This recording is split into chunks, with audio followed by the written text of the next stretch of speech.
Good news, everyone. Remember the 18-year-old who I decided to make vice-captain despite being unhappy? Well, he's happy again, and well, I'd be happy too if I was earning £42,000 a week. That's right, Haris Jovic, our starting goalkeeper, product of the academy, on a new deal.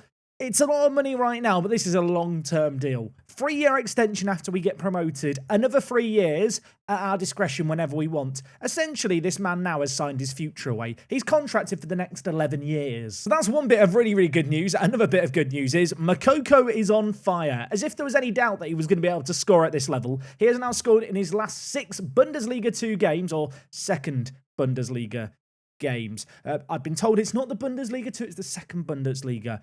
I am going to get that wrong, and I'm sorry. And well, if he's on fire in the league, maybe Hansa Rostock should be scared. It is a first versus third affair, and following on from that, perhaps the first real test of the season. Champions League opposition, it's Hoffenheim, currently 10th in the Bundesliga. It's only the second round of the DFB-Pokal. Maybe we're going to go on some kind of revenge tour here, beating a load of Bundesliga teams.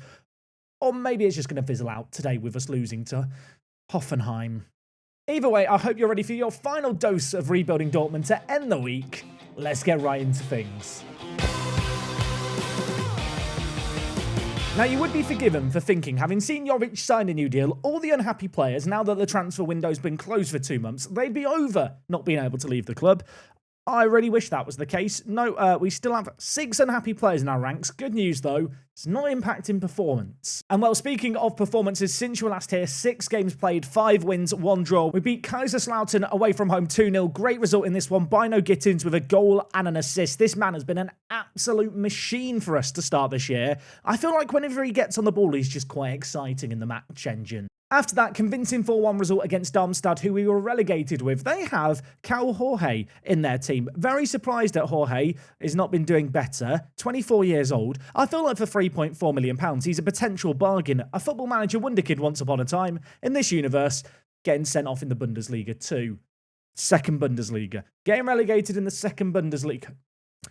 I'll get it eventually. Our last game of September was the one game we failed to win. It was against Heidenheim, who again were another team that were up in the Bundesliga not that long ago. They took the lead in this game after 2 minutes. We had a Moukoko goal that was ruled out. We then managed to get a nice goal here. And Killy, the new signing, the big spenny signing, laying it to Magala, slotting in at right back, doing Trent Alexander-Arnold-esque things. That was absolutely sensational. From there, we got our noses ahead. Bino Gittins played it through to Moukoko, who kept that goal-scoring run going.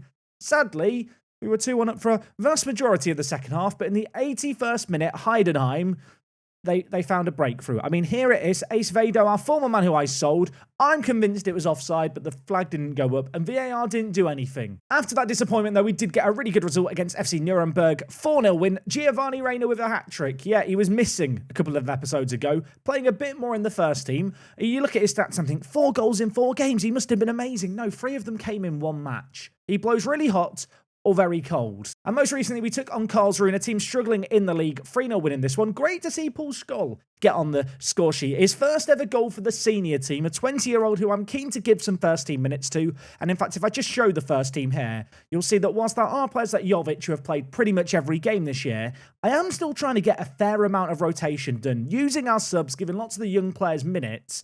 And across the board, we're just having some really good team performances. In the second Bundesliga, the league season is 34 games long. We've played 10 of them. We're unbeaten through those first 10. The one team really behind us, proving threatening, Heidenheim, who we did draw against 2-2. Behind them, Hansa Rostock, 17 points. A win here, we pull 12 points clear of them. And whilst there are some other teams looking to potentially capitalise on them dropping points, it would put us very top and pretty at the top of the league if we could win this game here. In terms of team selection for the game, this is the lineup we're going with. Is this our best 11? It's certainly an 11 that I've started to settle on a little bit more.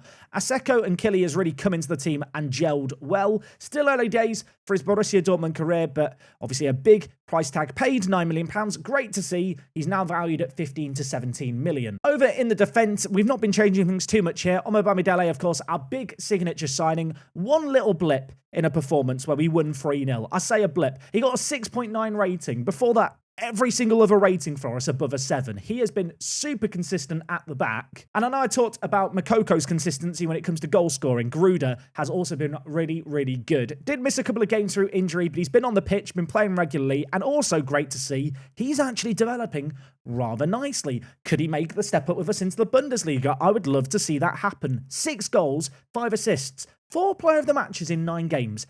That's just silly. If you're wondering about Hansa Rostock's squad, get an idea of their quality. They are a team that last year finished 7th. Gruder actually was on loan at them last year and was a big goal scorer for them.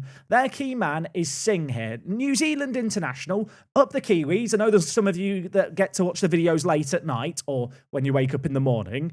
He is probably quite good for the New Zealand national team. Compared to our players, very middling. So with that in mind, despite the fact this is a first versus third affair, I am very much expecting us to get a good result here. We are still playing the 4-3-3, by the way. Giovanni Reina and Adriano playing alongside one another.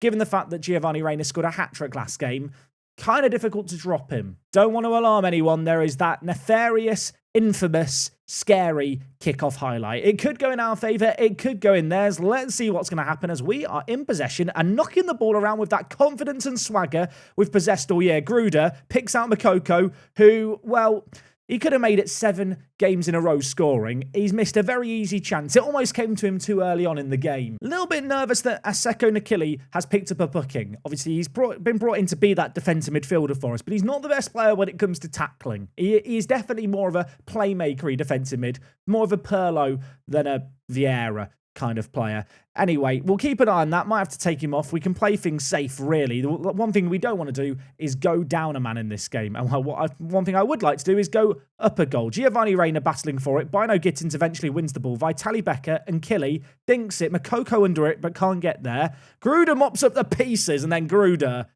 I thought, was about to get his 5th man of the match performance in a row with a strike like that. It's whistled over the crossbar.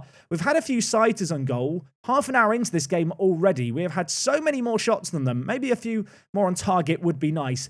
59% of the ball as well. We really are dominating possession, playing with some confidence. I am interested to see how our possession-based style of football does against Hoffenheim, where I feel like the ball is going to be harder to come by. We are on the attack here. Bino Gittins hits it. Balls to Mokoko. He's offside. He's offside. I think it was Bino Gittins who was offside. I got very excited for nothing there. That was very anticlimactic. Half-time in this game, 0-0. Hansa Rostock looked good defensively, not did a great deal going forward. Gonna tell the players I'm far from pleased. Mokoko is on a 6.6 rating. There's not many other players on our team that with a 6.6 rating I'd keep on the pitch in this situation. But given his goal-scoring record, given the fact he's going for 7 games scored in a row, I feel like I just have to keep him on. I feel like he's the kind of player, and you get these players in your football manager team who, you know, if that one chance falls their way, they're likely to take it. And I got faith in him. If the ball falls his way, to find the back of the net, and well, it's happened within 5 minutes. Take Abaumai, so it's his 10th goal of the season, and if the first half was disappointing, the start to this half, significantly better. Mane in at right back. He played the ball down the line. Gruder getting another assist for his collection. It was always going to be Mokoko with a difficult finish, actually. Despite being in the 6-yard box, the goalkeeper was closing down the angle. It's a nice finish.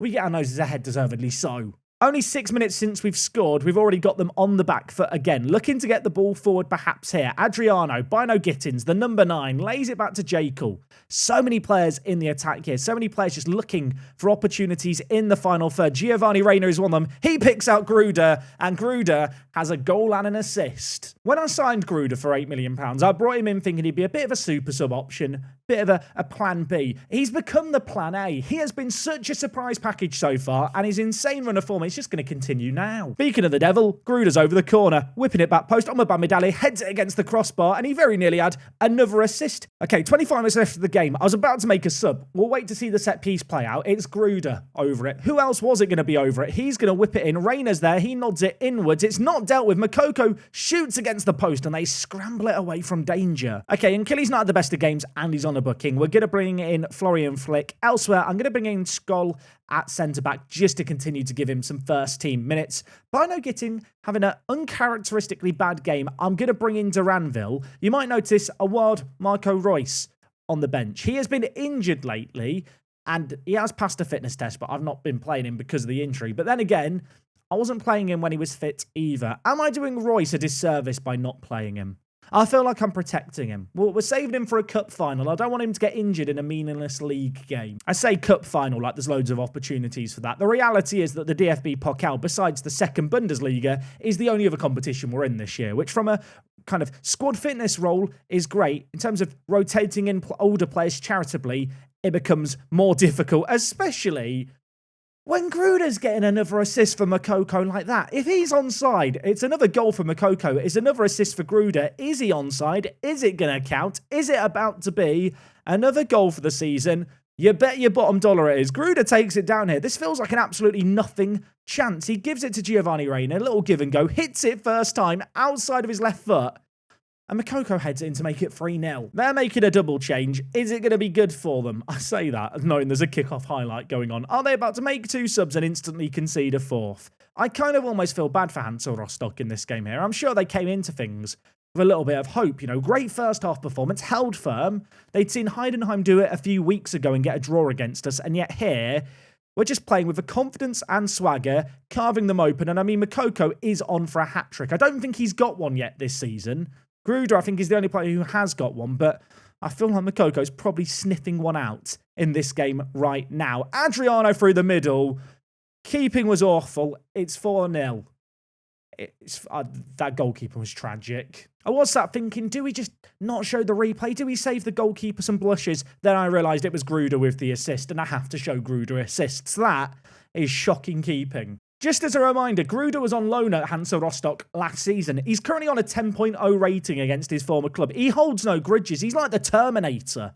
He's got no emotions. He's got no allegiances. He just wants to score and assist football goals. And well, I would love to now keep a clean sheet. We're not going to keep a clean sheet. That's one of the best goals I've seen all season. It might only be a consolation for Strauss. I feel like standing up and clapping. I'm going to... Okay, full time here, 4-1 win. That sets us up nicely. This game was on a Friday. On Tuesday, we have Hoffenheim. So the players are going to get a rest. But I feel like with a performance like that, the starting 11 for the cup game has kind of picked itself. Gruder, 1 goal, 3 assists. I mean, absolutely ridiculous from this man. His stats for the season, they're silly. They are silly. With that result there, we do maintain our spots at the top of the league, although everyone else has still got to play. We're not going to worry about them, though. Moukoko's top goal scorer. Gruder's got the most assists. Duranville's actually in second place on assists as well, which is mad.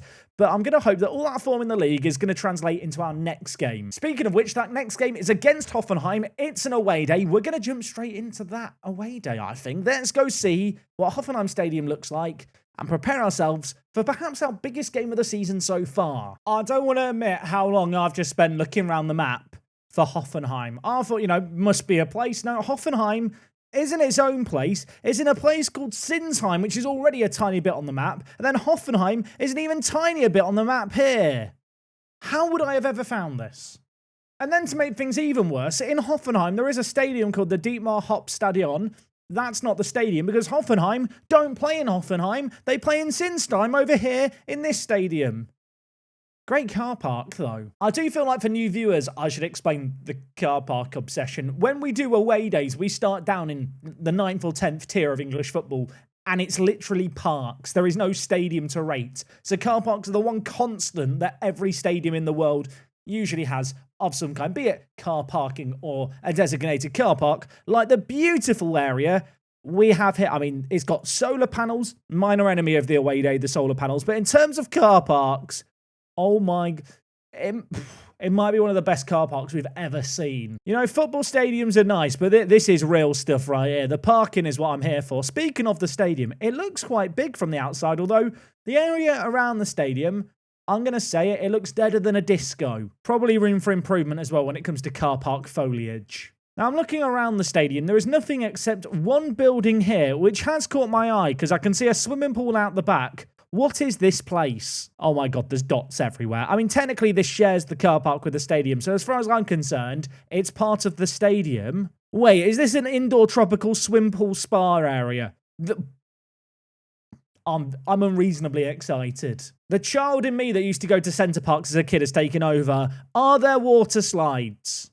Or is it just a spa? There must be water slides. If there's not water slides, then this is just a waste of a great area. I have noticed some sunbeds here. As an Englishman, I've butted heads with many Germans with, your swimming pool towels to try and reserve sunbeds in my years. I reckon I'd be up for the task. They've not been claimed yet. I don't actually know what this place is. I'm beginning to think there aren't slides. I feel like I would have seen them by now. You come for Football Manager, you stay for my spa reviews. Here we are. I mean, they've got ice cream. There's definitely... I don't know what this place is, but there's no water slides. But they do have Kit Kat ice creams. So that's something. Probably should remind myself. We are meant to be reviewing the football stadium today, which it looks rather generic from the outside. Here is the entrance to the stadium. It's not the grandest looking place in the world. It looks very, very corporate. And there is a statue out the front. I'm not an art critic, although I do have an art degree. Not wowed by it. Inside the stadium, we have options. There are toilets on the pitch, apparently. Can we go look at the toilets? No. But we can look at the sideline. Now, this stadium doesn't look like a bad stadium. It's not an offensive stadium. It's got a great car park, but it's one of those stadiums that it doesn't really have any character or personality. You know, there's many stadiums that look like this in the world. I'm sure it's a stadium that would look better on a match day full of fans. Fortunately for us, there is one dot with the stadium full of fans. Okay, maybe full of fans was a push. There were some fans in attendance. Hoffenheim v Braga in the Europa League. Massive game that was back in 2017. I'm sure there's some historical meaning behind these flags that are dangling. If any Hoffenheim fans want to let me know, please educate me. I'm sure there's some real cultural significance that I'm just oblivious to. I got excited because there was a dot on the pitch that looked like drone footage. I've now clicked on it. I mean, generous to describe it as looking at the stadium, but at least it allows us to enjoy the car parking, of which there is plenty, and the place that I wish had water slides, which I still don't know what it is, but I have the urge to go and sunbathe right now. Okay, the pre-zero arena, not in Hoffenheim, in Sinsheim. I am going to give you a mediocre 6.5 out of 10. That is propped up largely by the swimming pool and the car park. Stadium itself, lacking. Interesting to note, Juranovic, who's Hoffenheim's captain, is a player who I sold to Hoffenheim from Union Berlin during my first season, in January, in fact. I'm sure he's going to come back to bite me now. You know, I've decided he was worthless a few years ago. From right back, he'll probably get a hat-trick or something. When it comes to our team selection for this game, not going to overcomplicate things. We are going to go with the exact same team that played that last game. We look really, really good against Hansa Rostock. Under no disillusions, this is going to be a more difficult game. It's going to be a test. Let's see if some of these players who I'm not sure are going to be good enough for the Bundesliga can make that step up. You'd be forgiven for thinking this game I might not be that bothered about. No, I actually really want to do well in this game. Given how the league looks like it might be a formality, going on a cup run, playing a couple of other Bundesliga teams would be rather nice, I feel like. Of course, if we now crash out here, we just get to spank loads of second Bundesliga teams for the year. But I dream of going on a cup run. Comment section mentioned it a few days ago. I dream of getting European football. That's what I'd love to do from the second division. I want to turn into Wigan Athletic. Remember when they got relegated and got, I think it was Conference League or Europa League it would have been at the time? I want to be like Wigan. There's not many times I want to be like Wigan Athletic. Today is one of those days, and hopefully or something can materialise here as Hoffenheim on the attack. Geiger with the ball for them. Lays it back to Arnaud Comas. To Hood now with the ball. Burkhardt plays it inside. It's dealt with nicely. Becker gets the second header partially away, but still some defending needed. I feel like our defence hasn't been properly tested in the league. It will probably be tested today, and well, if it has been tested, it's failed that test. Andre Silva scores inside half an hour. I do feel like Jovic in goal for us has had a bit of a free ride this year. He's not had too many saves to make. To be fair, he's been up to the task of all of them. That's the first time during my time here where I feel like there's been some suspect goalkeeping, which actually, in Football Manager, if you go 10 league games without suspect goalkeeping, you're probably doing quite well. Going to be a test for us now. We've got to come back from behind, and Killy, I thought for a second, was going to be dawdling on the ball. Instead, it's Adriano giving the ball away. Andre Silva's shot. Cannons against the crossbar. I need to shout, demand more. I need to get shouty. We look, well, we just look leggy. We look lazy. We need to get our ideas in order. And, well, maybe we can make something happen playing it out from the back. That last highlight came as a result of us giving the ball away, so somewhat nervous that could happen again. But I digress. We still have the ball at least for now. Omobamidele to Jekyll. Options in front. A little bit of space in the wide area, I'm noticing. They're wide attacking players staying higher up the pitch. Our wing-backs might be able to get in behind, but equally, they're going to have to quickly get back into position if they do make those adventurous runs forward. And well, speaking of the wing-backs, Burkhardt on the far side, getting in behind, plays into Andre Silva, and if Jovic was suspect for the first goal, that save there was massive. Still 1-0, still respectable, but to be honest, we have been second best in this game. This is a bit of a reality check, it feels like, at the moment. I do feel like our strongest area is the final third. So if we can get the ball into the final third and create half a chance, maybe it can result in something. So far, though, we have struggled to do that in this game. Could that change here? Reina, Adriano, and Killy now with the ball. Lays it wide to Reina. Goes back to Jekyll. We still are looking to play our possession-based football. So far, it's not provided the same results we've seen against lesser teams. Hoffenheim, a better opposition. We are forcing them to chase here, but making them chase is one thing. Making them defend is what we need to start doing now. There could be a chance. Bino Gittins in behind, pulls it back. Adriano, Makoko, 12th goal of the season. It's 1-1 just before half-time. Lovely, lovely build-up play here. Has to be said. I thought for a second when the ball got pulled back to Adriano, he might go for the shot, but it's an intelligent pass. Makoko pulls the trigger first time, finds the back of the net. Now, despite the fact it's 1-1 in this game, I am actually going to make a change at the break. I'm going to tell the players I'm unhappy, and the change that I want to make, I think, is going to be to bring in a second defensive midfielder. I'm going to bring in Florian Flick. He's going to play a defensive midfielder role, and Killy is now going to go to a Segundo Volante role. Adriano, we're going to play at shadow striker. I feel like we're looking a little bit suspect at the back. I feel like having two defensive midfielders sitting will just help us a little bit when it comes to dealing with the play. And with Adriano having a bit more of a free role in the team, and as I think up in the directness of the passing, hoping we can get the ball into the final third a little quicker in the second half. Not felt I need to do much tactical tinkering this year. This is the first occasion where I look at a game and think, I feel like I have to change something up. Of course, we have talked about during pre-season different ways we could set up our midfield. This was one of the ways we were looking at potentially doing things. I was hoping it'd give us some defensive solidity. We've conceded within 10 minutes of the half starting. I will admit it, the assist here is really, really nice. Juranovic plays it down the line to Burkhardt. Becker gets close, but not close enough. And that pass by Burkhardt is ridiculous. Lino has a really easy finish at the end of it. It's 2-1. Is it about to go from bad to worse? We're going to get the ball away here to Adriano. He's now playing as a shadow striker, staying further forward, lays it off to Bino Gittins, who's cutting inside. There are two options in the middle. One of them is Adriano. The keeper parries it.